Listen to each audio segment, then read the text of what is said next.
Comme je vous l'ai annoncé, tout le mois de mai, nous allons vous donner des projets réalistes, réalisables et surtout rentables dans le domaine de l'immobilier pour augmenter vos revenus.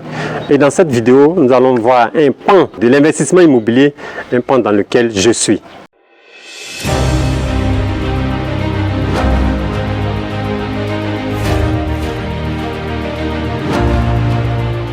Salut chers investisseurs immobiliers 5G, heureux de vous retrouver dans cette nouvelle vidéo où nous allons parler d'investissement dans l'immobilier. Sur cette chaîne, vous êtes sur Imo Finance 5G. Imo Finance 5G est une chaîne qui vous donne des astuces, des stratégies pour réaliser vos projets immobiliers dans le domaine de l'immobilier ou pour augmenter les revenus de vos business immobiliers existants. Car ici, nous parlons d'investissement dans l'immobilier, de bien investir bien sûr. Nous parlons de partage d'expérience des investisseurs immobiliers. Nous parlons de réseautage des hommes et des femmes d'affaires dans le domaine de l'immobilier. Nous parlons surtout de plans architecturaux et de bonnes pratiques dans le domaine de la construction. Aujourd'hui, je vais vous parler de la réalisation de votre mini-cité. Et oui, moi, comme je l'ai dit, je suis à ma 5e mini-cité. Donc, je vais vous donner quelques astuces pour que vous aussi, vous puissiez bien réussir la réalisation de votre mini-cité. Que ce soit à Abidjan, que ce soit au village, que ce soit dans les villes secondaires, je vous assure, vous pouvez réaliser votre mini-cité. Hier, un membre de la communauté qui m'a appelé, il était au village et il a constaté, il m'a dit, ah monsieur Kessé, j'ai constaté que dans le village, nous avons maintenant une sous-préfecture, nous avons des enseignants parce qu'ils viennent d'avoir un collège, ils avaient déjà l'école primaire. Donc, le village commence à être animé par les salariés, par les fonctionnaires. Il a dit, mais donc est-ce que je peux réaliser une mini-cité dans mon village? Je lui ai dit, mais pourquoi pas? Donc si vous avez des locataires, ça veut dire que vous pouvez vendre vos mini-cités. Donc tu peux, étant au village, construire des maisons et les vendre en fonction de ton coût de construction. Tu leur proposes un prix de vente. Pour ceux qui seront intéressés, ils vont l'acheter. Puisque la vente, c'est pour faire un retour rapide sur ton investissement. Sinon, tu peux louer. Si tu es vraiment à l'aise sur le plan financier, tu peux construire, mettre en location. La stratégie que j'ai choisie et que je vous conseille, c'est de construire, vendre. Vous pouvez laisser une villa, 2 villas à la location. C'est-à-dire la grande partie, 8 sur 10 ou bien 9 sur 10, doivent être destinés à la vente directe. Cette stratégie vous permet d'avoir rapidement un retour sur investissement et surtout multiplier cette opération. Maintenant, qu'est-ce qu'il vous faut concrètement pour réaliser votre mini-cité? Dans un premier temps, il vous faut concevoir ce que j'appelle un tableau de bord. Le tableau de bord, c'est un tableau qui est fait sur Excel. Dans la barre de description de cette vidéo, je vais vous mettre le lien pour télécharger gratuitement le tableau de bord. Le tableau de bord vous permet de recueillir un certain nombre d'informations. Vous avez les informations sur le terrain, les informations sur le permis de construire, les coûts qui sont liés. C'est un tableau, comme on le dit, un tableau de bord, c'est un budget prévisionnel. C'est un ensemble d'informations qui va recueillir tout ce qui est finance. Le tableau de bord vous permet, bien avant de lancer votre projet, de recueillir des informations financières pour déjà savoir si le projet il est réalisable, s'il est rentable et avoir une idée du taux de rentabilité. Voilà. Taux de rentabilité, vous voyez dans nos anciennes vidéos, nous avons expliqué ce qu'est le taux de rentabilité.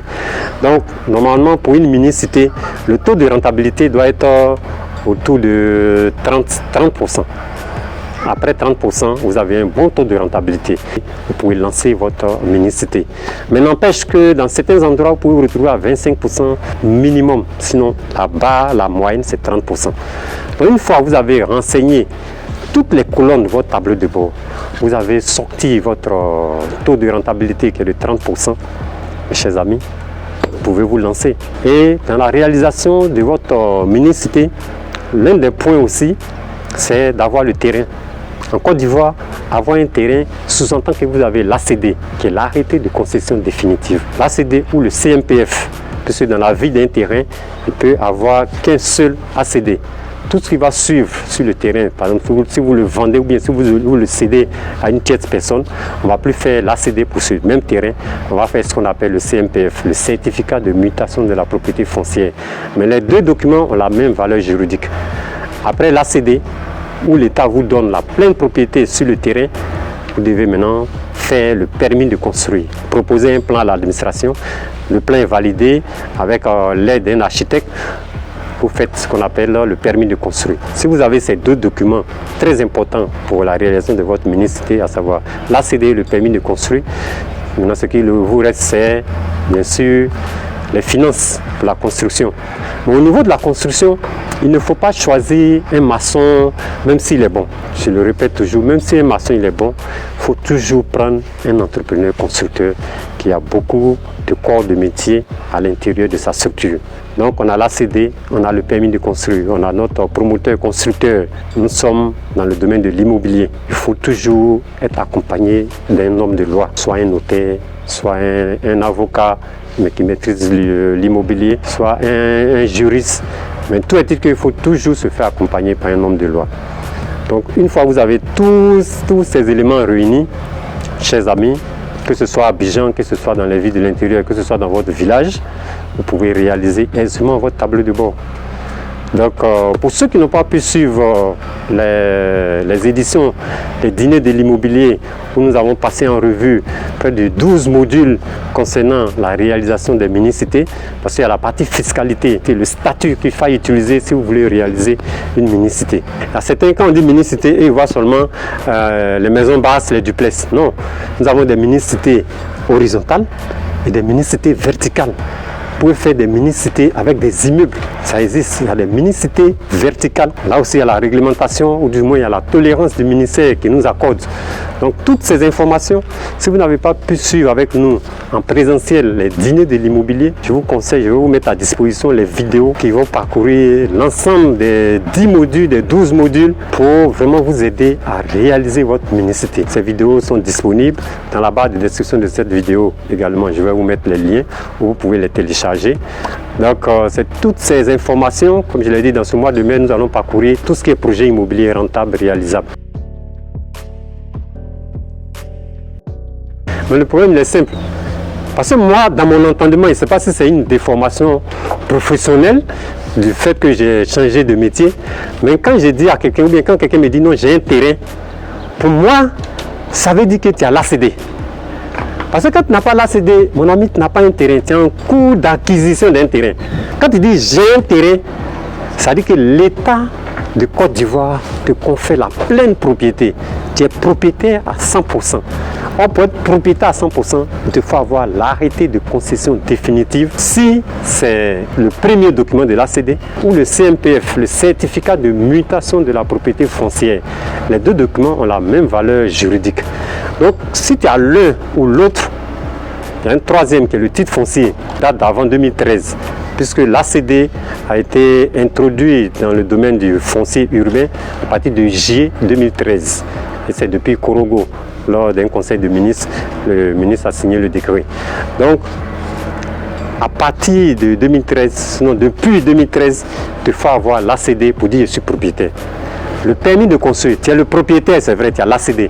Mais est-ce que l'urbanisme de la zone te donne, ou bien l'État de Côte d'Ivoire te donne l'autorisation de construire? Tu peux avoir l'ACD, mais l'État peut te dire non, on ne te donne pas l'autorisation de construire parce que dans ta zone, il y a tel projet qui sont prévus. Donc attends un peu, mais le fait de te dire attends un peu, ça veut dire qu'on ne te donne pas l'ACD. Donc le attends un peu là, ça veut dire beaucoup de choses. Donc pour être sûr que l'État te donne l'autorisation de construire, il te faut le permis de construire.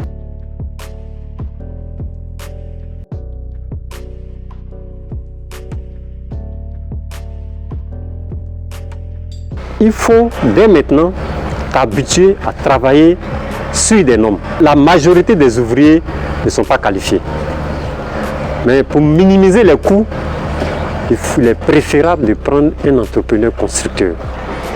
Prendre un entrepreneur constructeur, ça veut dire qu'en amont, tu as fait appel à un ingénieur bâtiment pour réaliser, sinon écrire ce qu'on appelle un cahier de charge. Le cahier de charge te dit ce que tu veux pour ta mini-cité. Comment est-ce que ta maison doit être? Quel type de briques on doit faire? Quel type d'agglo on doit faire? Au niveau de la dalle, au niveau des poutres, au niveau des poutrelles, au niveau des fenêtres.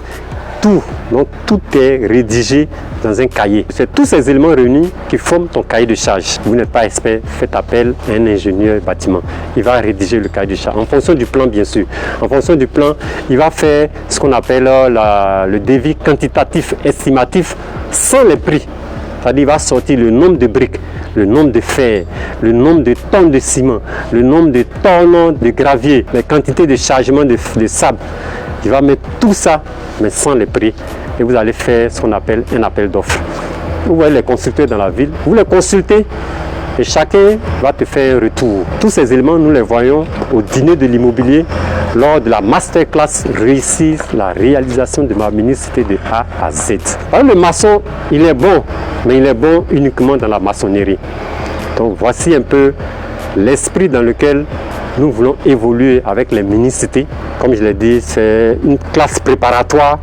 Après ça, maintenant, on passe aux réalisations des cités. Si vous avez encore d'autres questions, n'hésitez pas à les mettre dans les commentaires. Nous allons nous faire un réel plaisir de vous répondre. À travers les mini-cités, vous pouvez réaliser vraiment du grand chiffre d'affaires, des bons bonus, des bons résultats dans le domaine de l'immobilier. Merci de nous avoir suivis et rendez-vous à notre prochaine vidéo pour réussir votre investissement immobilier. Imo Finance 5G pour réussir votre investissement immobilier.